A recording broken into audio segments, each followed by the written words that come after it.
Mama yangu, game over. Mwenye uwanja wake kaingia sasa.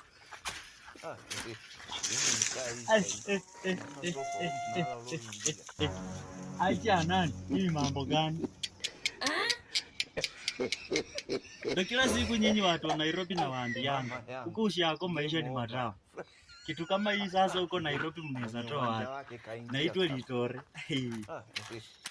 Sasa leo ni moto. Maana soko huko mnala leo ingia.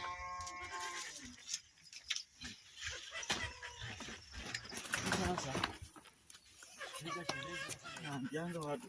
Anga watu wa Nairobi uje huko ushako tukole mandizi hawataki. Kwa ujinga yao tunyao ni wachinga wache walale njaa, lakini sisi huko ni kukula tu mandizi, miwa na ukali tu. Ndio mimi nakwambia.